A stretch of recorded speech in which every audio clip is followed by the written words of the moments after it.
সবাইকে আসসালামু আলাইকুম। আশা করি সবাই ভালো আছো। আমরা আজকে তৃতীয় অধ্যায়ের 19 পৃষ্ঠা অনুশীলনী 2 দাগ প্রশ্নের দেখো 2 দাগ 12টি প্লেট এবং 20টি কাপের মূল্য একত্রে ৩,৯২০ টাকা। একটি কাপের মূল্য 145 টাকা। একটি প্লেটের মূল্য কত? তাহলে আমরা যদি সরল অনুপাতে করি তাহলে আমরা এইভাবে করব। আর যদি সরল অনুপাতে না করে কথায় লিখে করতে চাও সেটাও তোমাদেরকে দেখানো হবে। তা আগে দেখো আমরা একটু বুঝে নিই আগে অঙ্কটা। এখানে একটি কাপের মূল্য দেওয়া রয়েছে 145 টাকা। তাহলে আমরা 20টি কাপের মূল্য অবশ্যই বের করতে পারবো। তা 20টি কাপের মূল্য বের করতে গেলে কি করতে হবে? গুণ করতে হবে। তাহলে আমরা গুণ করে যদি 20টি কাপের মূল্য বের করি তাহলে 12টি প্লেট এবং 20টি কাপের মূল্য একত্রে যে টাকা আছে ওখান থেকে 20টি কাপের মূল্য বাদ দিলে অবশ্যই আমরা 12টি প্লেটের মূল্য পেয়ে যাব। তারপরে 12টি প্লেটের মূল্য যে টাকা পাবো তাহলে একটি দাম বের করতে গেলে অবশ্যই ভাগ দিতে হয়। তাই আমরা 12 দিয়ে সেই প্লেটের মূল্যটাকে ভাগ দিব।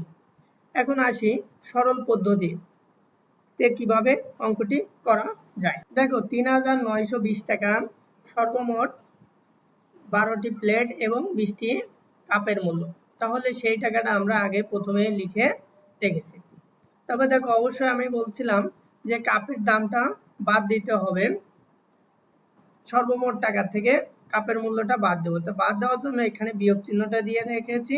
আর আমাদের প্রথমে কাজ ছিল হলো এই যে একটি কাপের মূল্য 145 টাকা দেওয়া রয়েছে, 20টি কাপের মূল্য বের করা। তাহলে 20টি কাপের মূল্য যদি বের করা থাকে, বের করতে হয় সেই কাজটাই তো আমাদের প্রথমে। তাহলে দেখো 20টি কাপের মূল্য বের করতে গেলে গুণ দিতে হবে 145 গুণ 20। এখন এটাই ফার্স্ট ব্র্যাকেট দিয়ে ঘিরে রেখেছি বা প্রথম বন্ধনী দিয়ে রেখেছি, কারণ এটার কাজই প্রথমে। তারপরে হলো দ্বিতীয় বন্ধনী দিছি। এবার দেখো একটির দাম বের করতে গেলে 12টি প্লেট এর মূল্য দেওয়া থাকবে। তাহলে একটির দাম বের করতে গেলে অবশ্যই ভাগ করতে হবে। সেই ভাগের চিহ্নটাই আমরা দিয়ে 12 দিয়ে ভাগটা বসিয়েছি। এখন দেখো আমাদের প্রথমে ৩,৯২০ টাকা ছিল, দ্বিতীয় বন্ধনী দিয়ে আমরা সেটা লিখব। বিয়োগ এটা দেখো এটা গুণ করলে হবে ২,৯০০।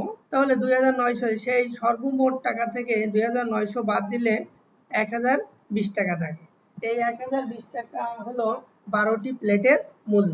এখন 12টি প্লেটের মূল্যকে আমরা যদি ভাগ দিয়ে বের করতে চাই তাহলে হবে একটি দাম বের হয়ে যাবে। তাই একটি ভাগ করলে হবে 85 টাকা। এটাই হলো উত্তর একটি। এর বিকল্প পদ্ধতিটা তোমরা দেখো। বিকল্প পদ্ধতি, একটি কাপের মূল্য 145 টাকা। তাহলে 20টি কাপের মূল্য 145 গুণ 20 সমান সমান 2,900 টাকা। তাহলে 12টি প্লেটের মূল্য বের করব। 12টি প্লেটের মূল্য বের করতে গেলে সর্বমোট টাকা থেকে 20টি কাপের মূল্য বাদ দিলে আমরা যে টাকাটা পাবো সেটাই হলো 12টি প্লেটের মূল্য। সর্বমোট টাকা হলো ৩,৯২০ টাকা বিয়োগ 2,900 টাকা, বিয়োগ দিলে হবে 1,020 টাকা। এখন 1,020 টাকা হলো, এটা হলো 12টি প্লেটের মূল্য।